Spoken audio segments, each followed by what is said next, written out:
If you asked a bunch of random people their thoughts about Japan, you might hear a lot of the same compliments repeated over and over again. Some of the most common compliments you would hear are, the trains are always on time and punctual, or Japan is so advanced with their technology, it feels like you're living in the future there. Or even, Japanese people are so quiet and respectful, I've never seen a society so well-mannered. Well, what if I told you those perceptions of Japan were entirely false? That's right. What if I told you trains are almost always late, that Japan is living in the past, or that Japanese people are actually crazy and loud? Well, that's not entirely true either. But between both sides of the spectrum lies the truth of what Japan is actually like. So today, I'm going to expose some of Japan's biggest myths by sharing the reality I have experienced after living here for many years. And a small disclaimer before I start, this is not a smear campaign of how bad Japan is. I obviously love this country, otherwise I would not be living here. But my intent is by the end of this video, you'll have a better understanding of what Japan is actually like for the next time you visit, or if you decide to live here one day. Myth number 1, trains are always on time. A few years back, there was a famous news article about a Japanese company apologizing because their Shinkansen departed the station 20 seconds earlier than expected. This turned out to be great PR for the country as a whole, because everyone saw this as a sign of how seriously the country takes its punctuality when it comes to train systems. And if you ask most tourists, most of them will agree that the train systems are very punctual and you can always expect to get where you need to be on time. Well, unfortunately, I'm here to tell you that is not entirely true. While Japan's train system is usually reliable,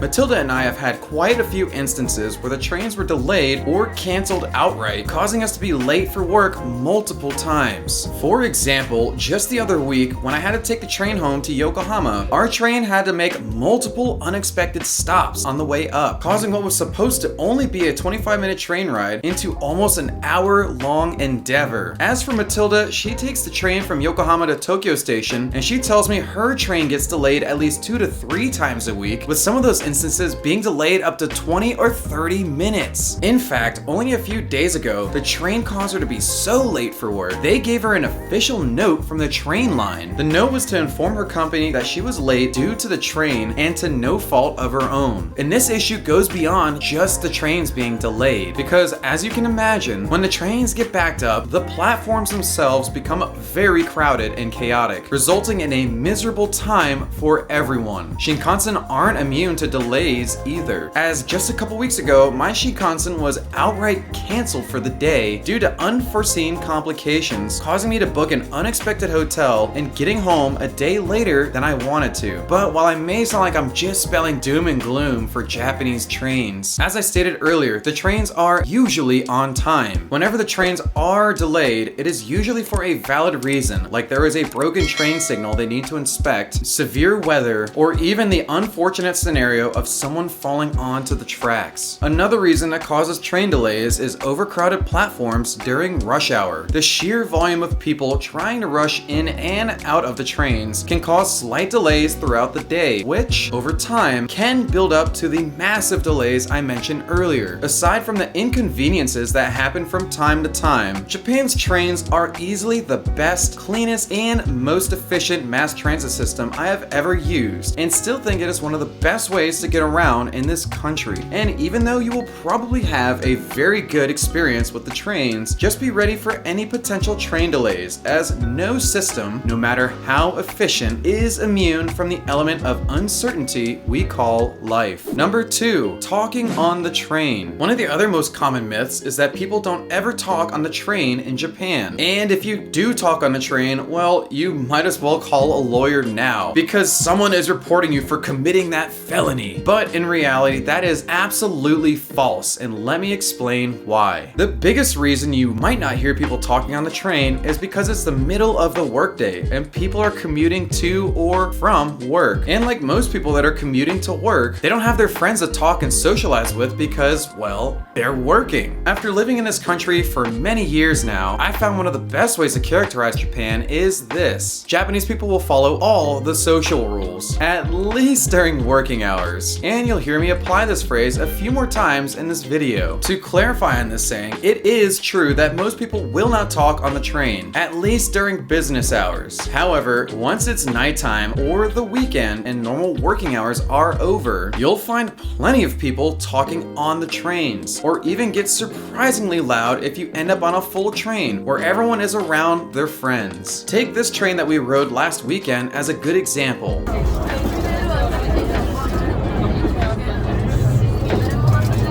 So if you want to know the truth of what is actually okay on the train, well, here it is. You can talk on the trains with your friends, but like anything in life, use common sense and talk at the appropriate level as to not disturb people around you. As long as you're talking in a calm and low voice, people might not even know you're talking at all. Alright, I think we have done enough talking about trains for now. Let's move on to another big myth you're always told. Number 3, Japan is living in the future. For decades now, Japan has been known as the country that's living in the future. With its robotic cafes, massive electronic and bright billboards, and futuristic Shinkansen and train systems, you would definitely think the country is well ahead of its time. And this part has some truth to it. Japan was the frontrunner of the world for decades, with all their great electronics, groundbreaking auto industry, and much more. But here's the thing, all of that was 30 years ago. I have heard a saying that is commonly used from expats to describe Japan,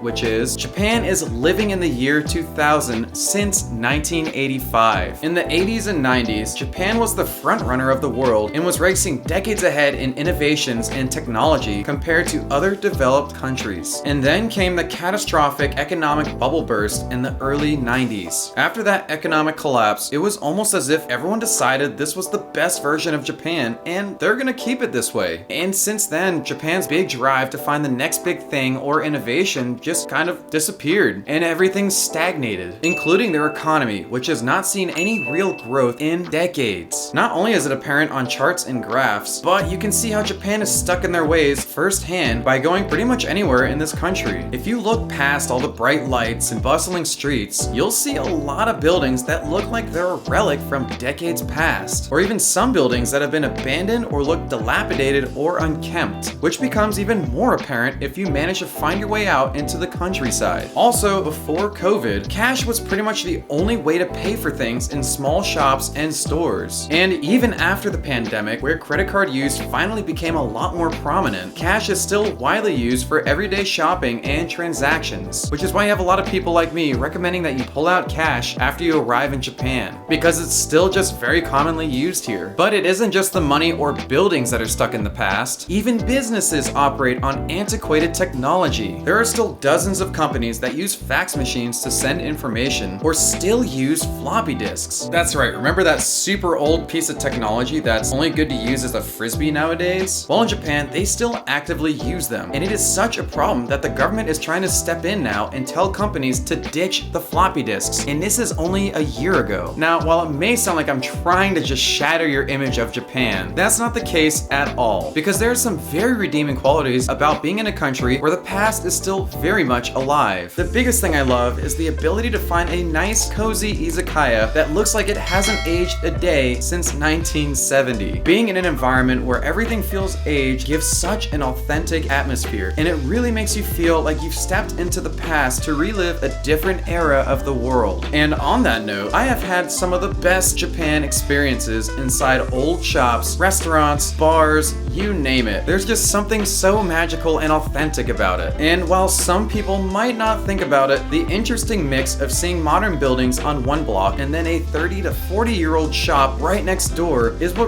really makes Japan so enchanting for so many people, like me. So yes, while Japan might not be living in the future and are still practicing things that are a little outdated or even frustrating, it is also one of the most unique things about Japan and is sure to give you an unforgettable experience while you're here. Number 4, Japanese people are always quiet and reserved. One of the most common things that people mention about Japan is the Japanese are always so quiet, respectful, and conservative. And this is true for the most part. During the day, Japanese people are usually very quiet, keep to themselves, and do not disturb others around them. But as I said before, once working hours are over, things start to change a little bit. At night or on the weekends, if you head to any bar or izakaya in Japan, you'll find crowds crowds of Japanese people huddled together, either talking very loudly or even just straight up falling over themselves. That's because when Japanese people finally get the time off to be with their friends, they're like any other person just trying to blow off steam, and they're out having great drinks with great friends. And when I mean drinks, I mean a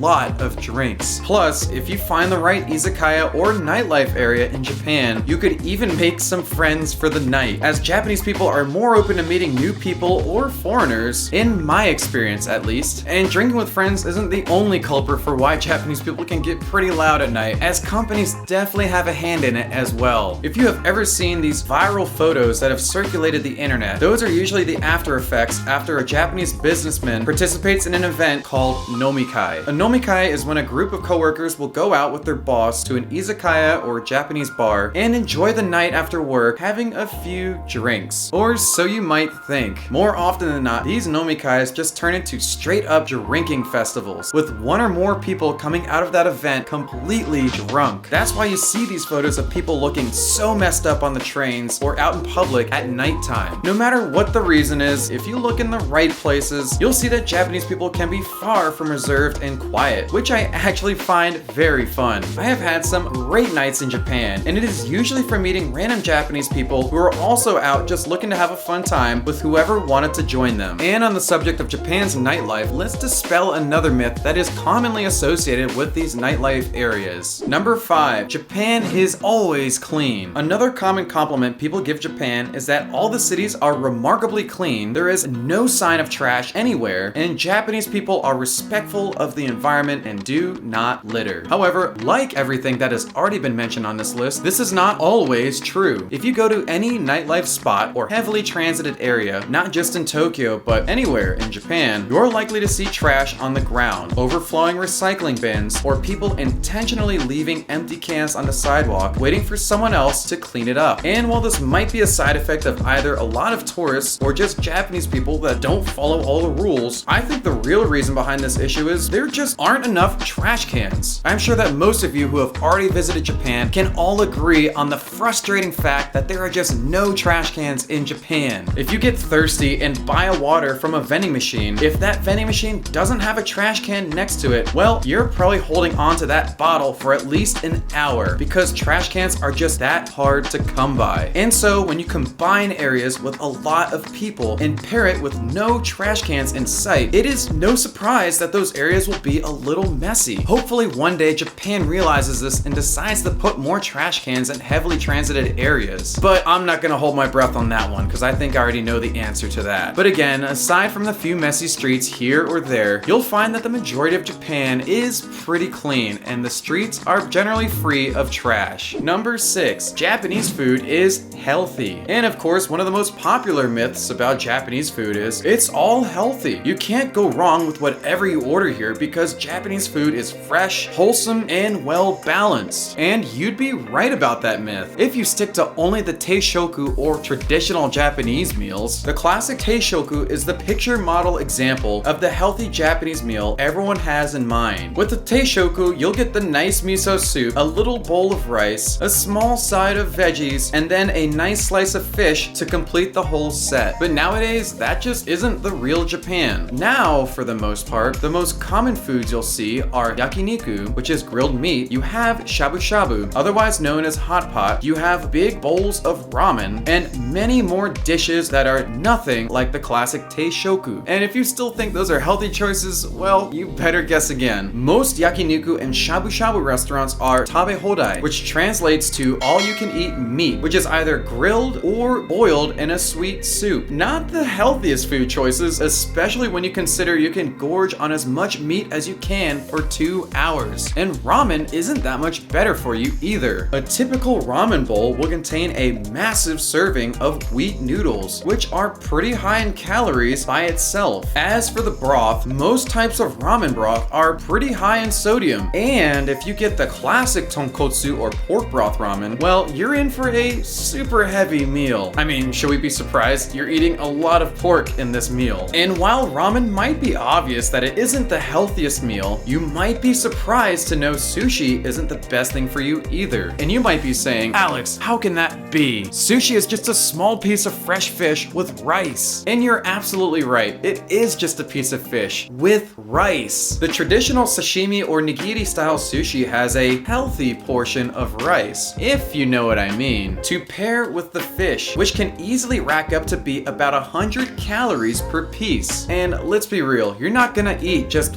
one piece of sushi, or 5 even. Okay, maybe 5, but for me, it's gonna be more than that. If you eat a typical 8 to 10 piece sashimi set, it only takes basic math to realize you've eaten a surprisingly high calorie meal. And while I could keep going down the list of all the Japanese foods that aren't the healthiest choice for you, I think you get my point. But here's my next big point about Japanese food. I'm not saying there is anything wrong at all about any of their food choices, or the fact that they aren't as healthy as everyone is portraying them to be. In fact, I think Japanese food is some of the best food I have ever had in my life. I could eat all of this stuff every day for the rest of my life. There is no shame in eating that extra large bowl of pork ramen, or having all you can eat Wagyu beef, especially if you're on vacation. The only bad thing about all this great food is good luck with losing all the weight you're gonna gain. So while all these myths about Japan might not be entirely true, like the trains being late sometimes, the food not exactly being healthy, or Japanese people not being the quiet types you imagined, there is a silver lining and a positive side to exposing all those myths. Not only does it give you a better expectation of what Japan is really like, but it also helps you realize that at the end of the day, we're all just human, and we might have more in common than we think, even if we were raised in very different parts of the world. Leave a like if you found this video interesting, subscribe for more content about Japan, and check out my affiliate links in the description below for when you plan your next trip to Japan. Alright, that's gonna do it, and until then, I'll see you next time.